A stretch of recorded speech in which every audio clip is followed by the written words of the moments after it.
What is up, everybody? My name is J Raj, and this is the 2020 Visions podcast. Today, we're going to be talking about some Spider Man theories when it comes to Avengers Doomsday and when it comes to Spider Man Brand New Day. We're going to be going over some WWE Elimination Chamber stuff, kind of reacting to that PLE and just some other WWE news. And then at the end, we're going to be going into a nice comic book overview of a story that I really enjoyed that features Ghost Rider, Punisher, and the Wolverine. So it's going to be a good episode, and I'm glad you're here. Let's get this thing rolling, baby. So since we're going to talk about Avengers Doomsday, I just wanted to mention how, obviously this past phase of Marvel has been what they're calling the multiverse saga. It's been heavily featuring just multiversal stories.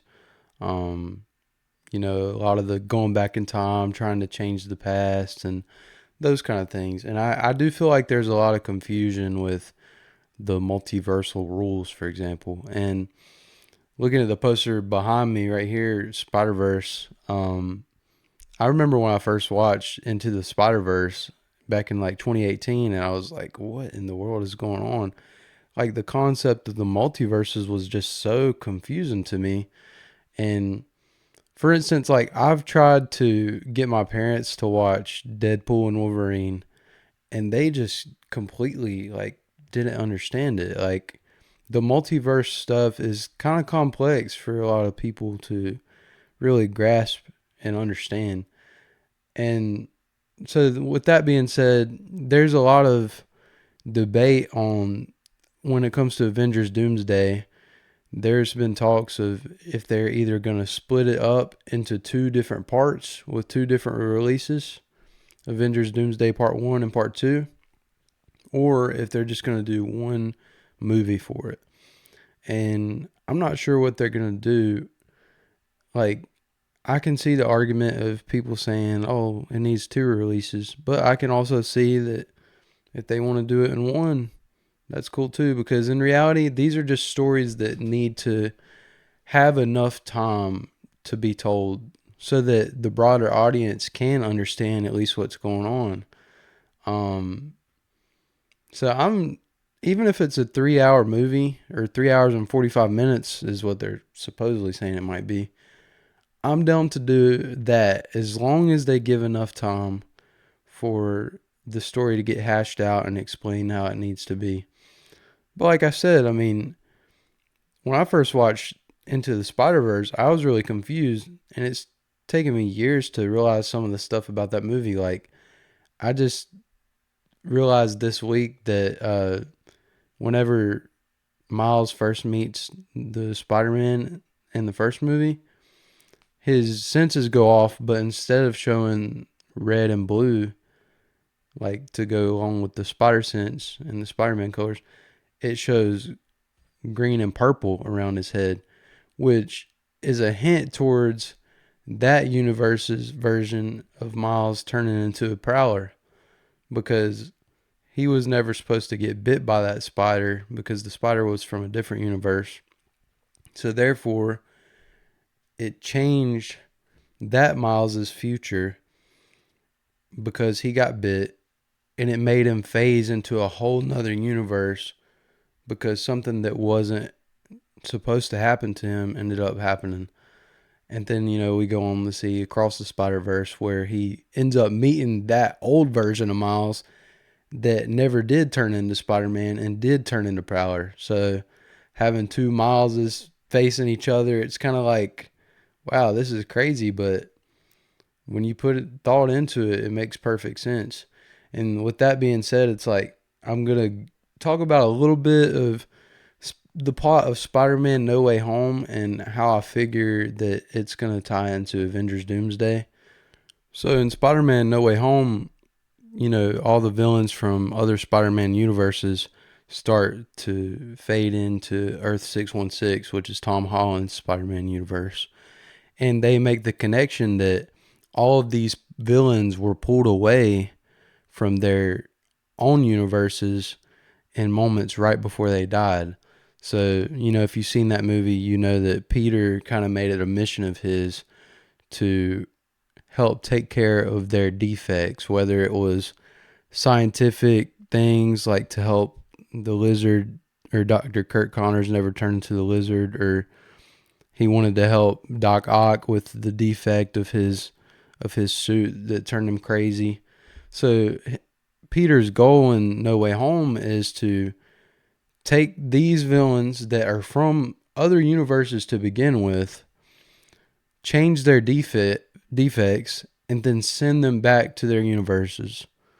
And that sounds all fine and dandy, but when you really think about it, that would create a whole nother branch in timeline when you're changing a villain's, what happened to a villain in the past.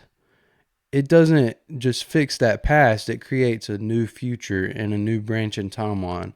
So with that being said, there's actually theories that, and supposedly inside leakers, you never know what to believe these days, because I could call myself an inside leaker. I could be like, Bigfoot is showing up in Avengers Doomsday, and everybody would believe it. But there's people were saying that one of the opening scenes to Avengers Doomsday is that there's going to be a major fight scene where Tobey Maguire's Spider-Man and Dr. Otto Octavious, Doc Ock, are fighting together to defend their universe.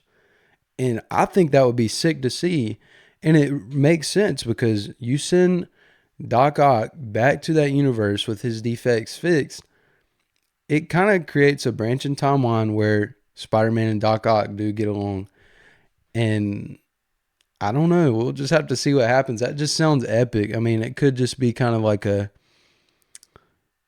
I don't know. I really don't know what to expect. And that would be kind of sick, though. I'm just going to be honest. Because what they're saying online is that the X-Men's universe, they're on the brink of an incursion happening. And when an incursion happens, it's like the two universes collide and just destroy each other.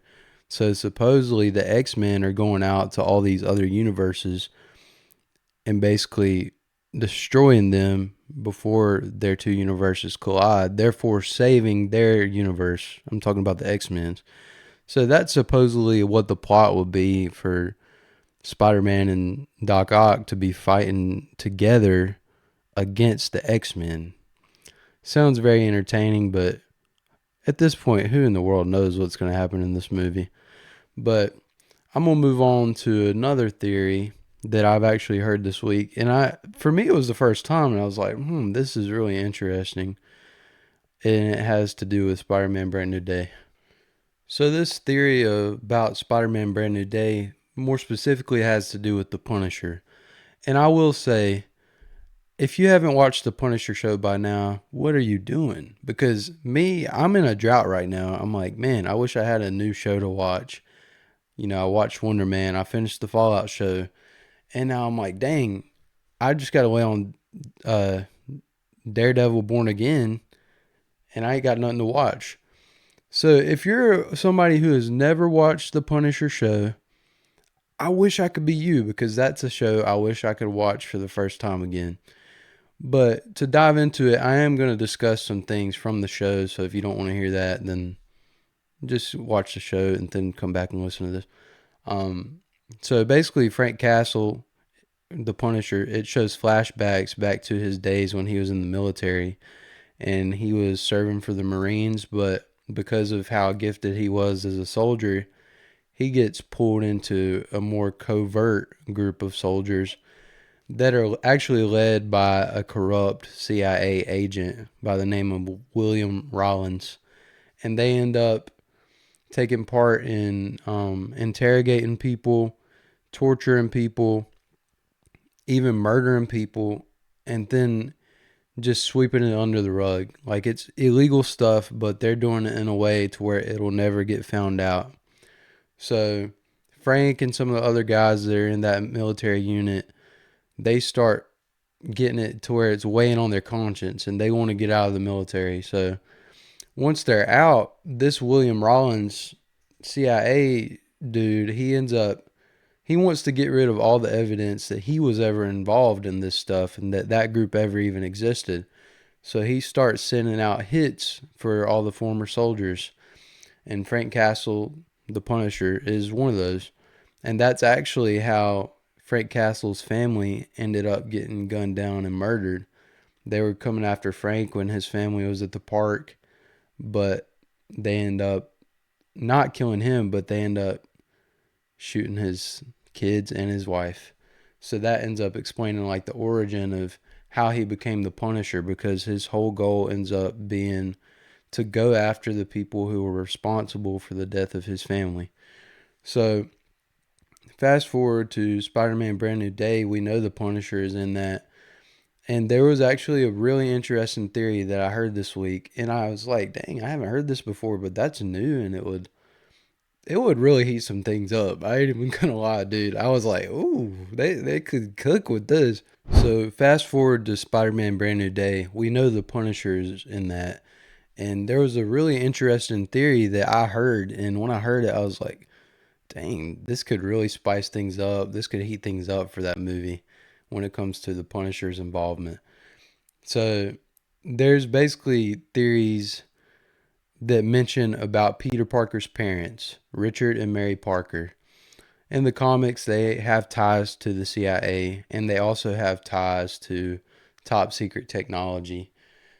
There's theories that in the events of the 2012 Avengers, while that corrupt group of military men is involved still, when Frank Castle was in it, um, supposedly Richard and Mary Parker find out something they shouldn't have found out.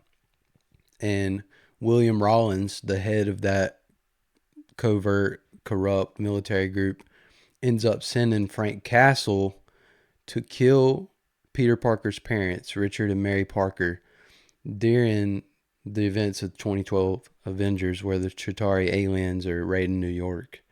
He figures, okay, during all this madness, all the aliens in the streets fighting, that would be a perfect excuse. They died during the alien fight. But in reality, he's trying to sweep things under the rug, clean up any loose ends by sending Frank Castle to kill Peter Parker's parents because they knew something they shouldn't have. And I just heard that and I was like, oh, shoot, bro. Like, it might not be true, but that could spice up some stuff in that movie.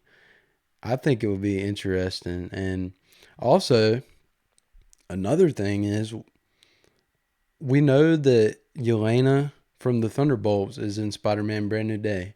She is directly connected to Valentina de Allegra Fontaine, I think is her name, the new leader of what they're calling the New Avengers. She is supposed to be the head of the CIA, like the absolute head, but we know she's corrupt. The William Rawlins guy, he had ranking for the CIA, but he wasn't the head. William Rawlins supposedly was directly involved with the Punisher's family dying. But what if he was working under the true head of the CIA, Valentina de Allegra Fontaine? Hopefully I'm not saying her name wrong. I really don't care what her name is, to be honest. Like, I don't care for her as a character, but if the Punisher's going after her, then I'll feel sorry for her. Because what if the Punisher finds out the ties, and now he's going to go after Valentina because she's the whole head of the CIA. She's not just some ranking official. She's the head. And she could have had part in his family dying. So that's a couple things. I mean, Punisher might have killed Peter Parker's parents. And also, Punisher could go after Valentina, since she technically would have ranking above the William Rawlins guy that killed his family. Very, very spicy tea right there, boy. We're going to have to see what happens, though. Might be kind of heart-wrenching right there. Hopefully, they just hit the beats that need to be hit. So, but anyway, that's all I got as far as the Spider-Man Brand New Day rumors and theories and everything. I am going to go into the next segment, which is going to focus on some WWE stuff. But if you love Marvel, make sure you stay tune till the end of this because I got a good comic book overview, as I said. But a few things that I've noticed over the last couple weeks when it comes to WWE, I'm loving the fact that Trick Williams seems like he's getting bigger pops every single week, talking about his lemon pepper steppers, baby. And like, so I love, it was like not this past Friday, but the Friday before, he went up to Sami Zayn and he told him that Sami Zayn is like the guy that gets to the finals but can never get the ring. And he said that Sami is like Charles Barkley and that he's like Michael Jordan with the lemon pepper steppers, baby. Anyway, I thought that was sick. I'm like, bro, this guy's got aura.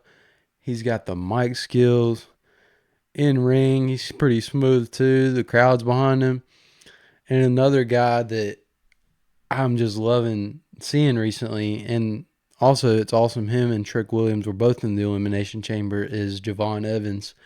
And something that's standing out to me with Javon Evans is I feel like he is such a good seller. Like anytime that people hit him with moves, he looks like he's like almost just getting flat out his head knocked off, you know?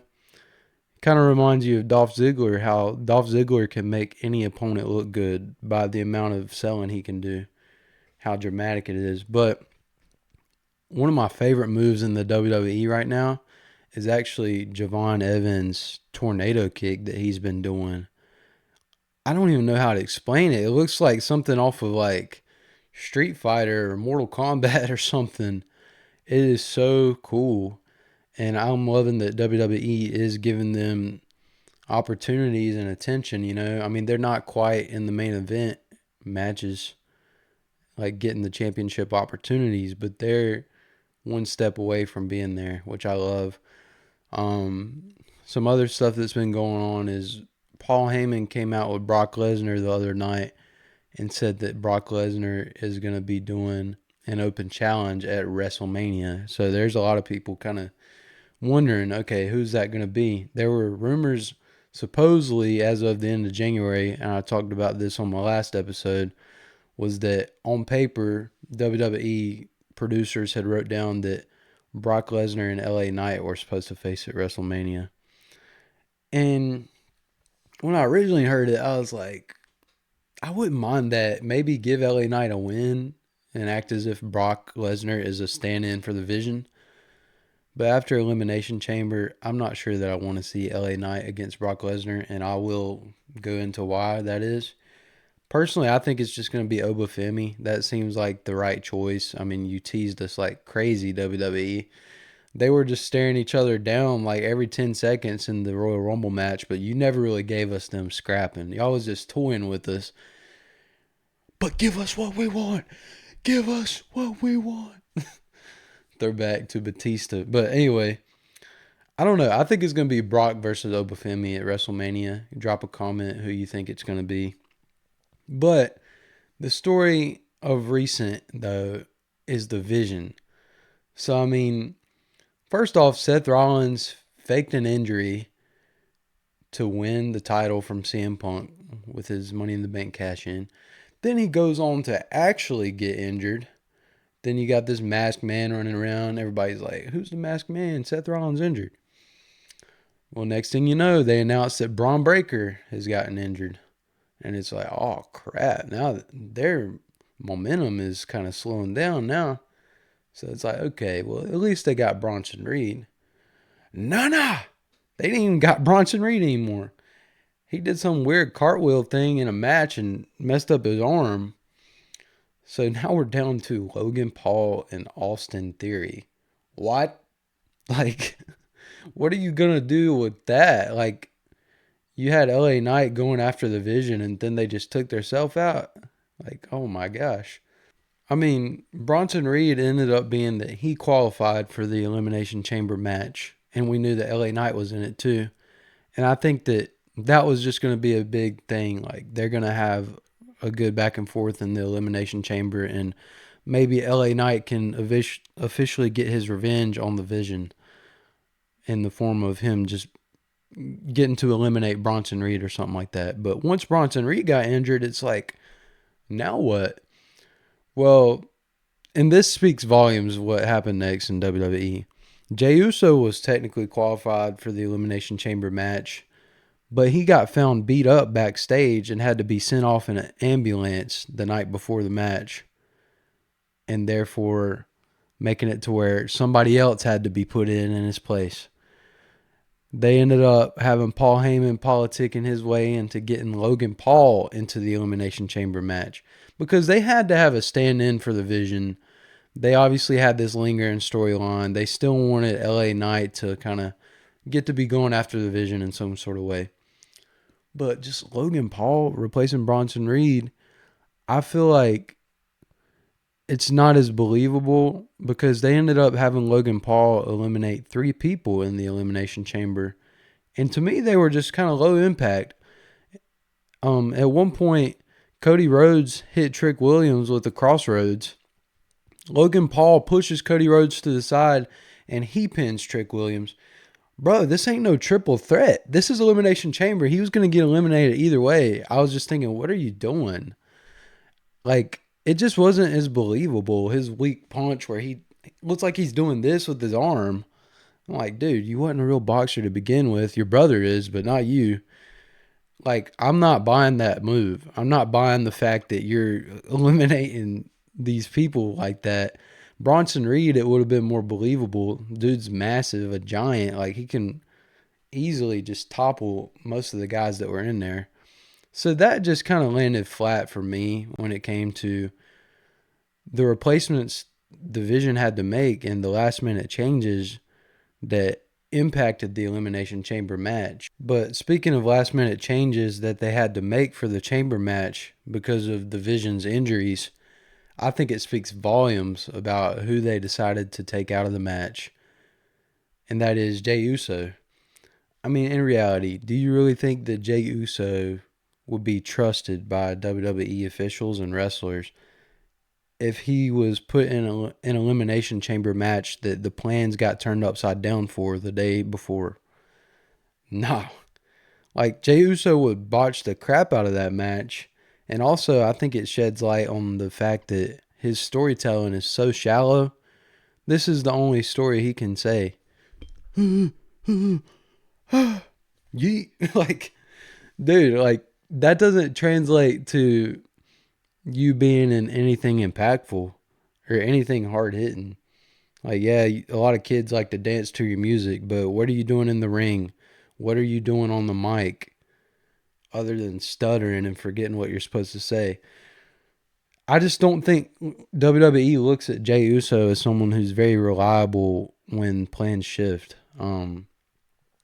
Anyway, hate to say it, but another guy that I wanted to talk about with the Chamber match was actually LA Knight. And as an LA Knight fan, I hate to say this. I literally was dressing as LA Knight last week on a YouTube video, playing as him on WWE 2K. I'm a giant LA Knight fan, but in my head, I was like, what if LA Knight wins the Elimination Chamber? But I'm sorry to myself for getting my own hopes up for that because it seemed like it was off to a good start, but then there came a moment when Randy Orton got hit by LA Knight, fell on his back. LA Knight gets on the top. LA Knight, yeah. Slips, falls down, ruins his elbow drop where he goes from the middle rope, jumps to the top, and then jumps off into the elbow. Ruins it. The crowd went dead silent after that. It ruined kind of like the vibe a little bit. And I just sat there like, oh my gosh. Like, we saw how he's been treated on WWE Unreal by the producers that make the matches. And like, I was saying before, they're being too hard on him. But after that, it's like, there's not really any defending that. You're botching an elbow drop. Like, watching LA Knight, he's got some hard hitting moves that look smooth, but when he does these things where he's got to jump to the top rope, he's steady will be slipping off the top rope. He's just not that nimble, which, I mean, I get it. You're in your early 40s, but could it maybe be time to kind of change your moveset a little bit to prevent that from happening? That's what I think. And I just really hope that something changes because I want to see LA Knight succeed. Like, I really do, but some of that just, I don't think is working. It doesn't look natural for him doing those moves where he jumps to the top rope like that. He doesn't seem like that kind of wrestler, you know? So, overall, like, I wasn't a big fan of the match. Like I said, Logan Paul's role, it wasn't very believable, him eliminating 3 people. Also, how long are y'all going to keep the cage open? It's like the referees just forgot it was open. I mean, it was open for seemingly like 6 minutes straight. You didn't forget that, bro. It just got to where it was like, okay, I have to suspend disbelief for this on a level that's kind of insulting. Like, you really are going to leave the chamber doors open that long for like 4 interferences? That's kind of ridiculous. And then also, like, I wasn't happy with the LA Knight stuff. I was happy that they're setting seeds for Cody and Randy to have a rivalry, because Cody got pinned by Randy because Randy capitalized on an interference, which I'm sure Cody Rhodes ain't going to let that slide. So I'm thinking, what if they somehow turn WrestleMania into a triple threat? Drew versus Cody versus Randy. But we'll just have to see about that. What would be crazy, though, is what if Randy Orton gets hit by a car just like Jacob Fatu? Then the clear top suspect would be Cody, because we still don't know who tried to hit Jacob Fatu with the car a few months ago. What if Randy Orton gets hit by a car? I don't know. I don't know, man. I'd like to see a triple threat with Drew versus Cody versus Randy, though. But anyway, that's kind of the WWE stuff I was going to go over. So we're going to go into the comic book overview now. So this comic book overview is Ghost Rider, Wolverine, Punisher, Hearts of Darkness. So it starts out, and I did have to scoot a little closer to my laptop for this. It starts out showing that this town called Christ Crown, which it's actually, despite what the name says, it's supposed to be a very evil town, very corrupt. And it starts by showing this person is making a sacrifice, killing someone, hoping to summon something. And it goes on to show that he is summoning the son of Mephisto, Blackheart. So Blackheart comes out of the ground, and he's actually ticked off. He's like, this is the sacrifice you're making for the son of Mephisto? And he's ticked off, so he ends up killing the guy and the other people that were involved in this sacrifice. And he goes on to say, you have done this to me, Father. You have diminished me, Father. Forced me to be worshipped as a petty deity, and taken from me that which I most admired in man, free will. So Blackheart, he's frustrated that he is a deity that I guess some people worship. I mean, I don't know. Seems kind of crazy, but he's kind of ticked off. He's tired of being forced to be this. He would rather have his free will, and he is mad at Mephisto. So it goes on, it pans to some comic panels that show Danny Ketch, the Ghost Rider, kind of riding around. It hints that he had gotten some note that brought him to this town called Christ Crown. And he's trying to figure out why and who sent the note, who wanted him there. But in the meantime, he's kind of rolling around, and he has to find a place to stay. So there's one hotel in this town, and he goes to this hotel, and he finds this girl. I'm pretty sure it says her name is Lucy. Yeah. And basically, this girl's family runs the hotel, and Danny Ketch is going to stay there. But the Lucy girl seems to already know who he is. So he kind of makes the connection. This must be the person that actually sent me the letter. So, as you can see in that bottom panel, somebody's sitting there with a big old hairy arm, holding a big old pint of beer. And it goes to show that the Wolverine and the Punisher are there. And it's like, and they all like are looking at each other like, that guy looks familiar. Wolverine catches the scent and knows something's different about Danny Ketch. He feels like he's seen the Punisher before.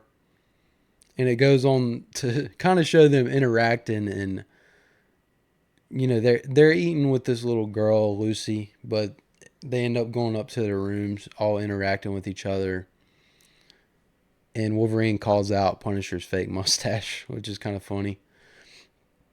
So they go up in their rooms. Punisher's kind of getting his weapons ready. And he's thinking, okay, this girl, she called me here for a reason. And he didn't like it. Like, he doesn't like the fact that this note was sent to him. He thinks it's sketchy and something sketchy is going to go on. So he's getting ready for battle. You see that face he's got. And it goes to show Wolverine, like I said, comes up there and he's like, hey, I recognize your fake mustache. We got to see what's up with this girl. Something must be wrong. And as they are doing that, all of a sudden, Blackheart starts appearing to everybody that's in the hotel. Each room shows an image of Blackheart, and the people are freaking out. They're like, oh, shoot. Oh, shoot. And so there he is confronting Punisher. He's confronting Wolverine. And they all start fighting. And I love this art. That's one of the things that stands out to me with this comic is the art. Like, Wolverine looks vicious. They all look very, very vicious. But yeah, Punisher starts shooting him, and Blackheart makes a comment like, you really think bullets are going to do something to me? And it's just kind of funny. He's like, what the heck is wrong with you? So basically it shows that Blackheart, like I said in the beginning, he was frustrated at Mephisto for creating him and taking away his free will by turning him into a deity that gets what he says is getting worshipped or whatever. And he says that he's actually the one that wrote the letters, and the reason is he knows that they walk a gray line that most heroes aren't willing to walk on. They operate in a morally gray area, and he's hinting at the fact that they're not really completely against killing people. So Blackheart is thinking that he needs to find a new type of hero who walked the line like that. He's trying to recruit them to build a team so they can help him actually defeat Mephisto, therefore giving him, Blackheart, free will. So he gives this proposition to them, and they end up refusing. And it ends up showing, I'm skipping a few panels, but like Blackheart leaves. He actually takes Danny Ketch's bike, and he ends up taking that little girl's mom, the little girl named Lucy. Blackheart takes the bike and kidnaps Lucy's mom. So they're freaking out like, oh no. Danny Ketch starts deciding that he needs to find another bike. And then the Punisher and the Wolverine, they're like just kind of going on foot to the Punisher's van. And they're going to drive the Punisher's van to try to find Blackheart. So the place that Blackheart ends up, he has actually got all these people kind of like in a spell of sorts where they're brainwashed, and he's going to try to use them to fight against Wolverine, Punisher, and Ghost Rider when they come after him. And there's like where it shows he's stealing Ghost Rider's bike and everything, Danny Ketch. But in the meantime, Danny Ketch figures out in this panel that his powers don't rely on the bike. The bike is not what gives him his powers. This is a period in the comics where Danny Ketch doesn't understand where the Ghost Rider powers come from. But in this moment, he realizes the bike is not what's giving me my powers. And that's something actually Blackheart offered to him, was that he can help him understand his powers better if he join, but he said no. And then he told Wolverine that he can help line up his past that he can't really remember because of Weapon X. And then he let the Punisher know that he can help him find who killed his family. So, I mean, he gave a proposition to all these heroes, but they all refused. They knew it wasn't right to help him. Or was it? I mean, what's the bigger evil, Blackheart or Mephisto? So maybe they're flawed in their way of thinking. But anyway, Danny Ketch gets on this bike and he starts riding towards where Blackheart is based at with all the brainwashed people. And there it shows Wolverine and Punisher just kind of riding in the Punisher's van talking. That top panel looks cool. Like, they both look so, like, just menacing, intimidating. And I'm a sucker for the characters that are willing to cross the line. Like that's where Spider-Man and, like, Superman and Batman and Captain America, these Boy Scouts, that's where they get it wrong sometimes. They leave people alive when eventually they're just going to escape prison again and end up killing more people. So maybe, as Punisher says in the Daredevil show, oh shoot. As Punisher says in the Daredevil show, sometimes the hard choice has to be made, which is, just taking care of business for good. Anyway, that's the characters I like. But it shows that where all these people are that are being brainwashed, Blackheart has somehow been able to conjure up these very thick plants and thorns to where that top panel, I don't know, I really like that art. Wolverine and Punisher are having trouble getting through there to get to Blackheart, which kind of don't make sense. I mean, you would think that Wolverine would be able to slice through with his adamantium claws, but I'll just ignore that because the art looks cool. So they're having trouble getting through, and then next thing you know, here comes Danny Ketch, Blackheart, burning through all them thorns and everything to get right to him, opening the path. So he starts sending his goons after the Punisher, Wolverine, and Ghost Rider. They just look like a bunch of skeletons. They're fighting. They're all teaming up. And to me, like I said, the art stands out in this. So, like, look at Wolverine in this. He looks menacing. Like, he really does. Punisher, it gives all of them their special shot that just looks sick. So Punisher is just unleashing. He don't care how many bullets it takes. He's still going to try. Even if Blackheart said bullets don't work. But all of them working together at once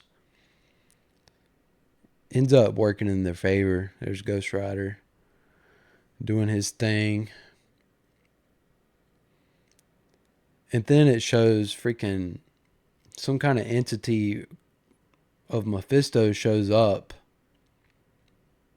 And Blackheart kind of crumbles. But it shows them talking about that it looked like Blackheart's body was slowly starting to come back together. So even though he crumbles or whatever, it's kind of insinuating that he's actually alive. And there's actually a story that comes out 3 years after this that follows the events of this one, where Blackheart actually does end up returning. I'm going to find what that's called super fast because, I mean, might as well. It's called The Dark Design. So this is the Heart of Darkness. And then in 1994, Ghost Rider, Wolverine, and Punisher, The Dark Design comes out, which kind of shows the return of Blackheart from my understanding. But at the end, it shows that they were able to rescue Lucy, the little girl. And it says that they're willing to walk that gray line, making the hard choices in that morally gray area as long as the innocent are protected. And the symbol of innocence is this girl, Lucy, I'm pretty sure is her name. It says that she is basically the most innocent person in this corrupt town. And these morally gray heroes, that's such a boring thing to say. I'll just call them heroes. They protect the innocent in this situation. Yeah. So yeah, this was Ghost Rider, Wolverine, and Punisher, Hearts of Darkness. So yeah, that was that, and I thought it was a fun read. That's what originally got me into comics anyway, was the art. I mean, the storytelling is good, but sometimes stories get so deep, it's like, dang, I'm trying to understand all these intricate details. Like, I feel like I have to read like a million pages sometimes to understand. But sometimes it's needed to have a comic like this that the story is good or whatever, but it's not like so deep to where you have to read like 30 issues for it all to come together, you know? This was a one shot comic, but it was about 40 something pages. And the art stands out and I love it. So that was that. And, you know, it's been a good week. I had done a deep dive on Wolverine's Rogue Gallery of Villains in preparation for the Insomniac's Wolverine game on September 15th. So if you follow my channel and you haven't watched that yet, you should watch it, because I kind of go into some of the villains a lot of people probably haven't heard of, such as like Cyber. I mean, a lot of people know like Lady Deathstrike.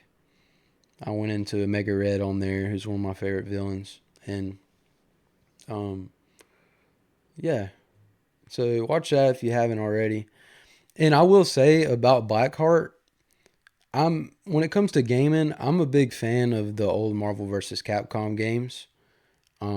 And Blackheart is one of the main characters on there. And I'm the type of guy, I wish that I was kind of raised in the 90s. I think the 90s were such a good time, like, from what it seems. Maybe I don't know because I was born in 2000. But when I see villains featured on, like, Marvel vs. Capcom, same for Omega Red, it makes me want to look into them, because I'm like, for them to be featured on this game, obviously they were a big deal. And this comic stood out to me because this was the first thing I've read that actually had Blackheart in it. And apparently he was somewhat of a big deal. And same goes for Omega Red, which I talk about in my recent video as well.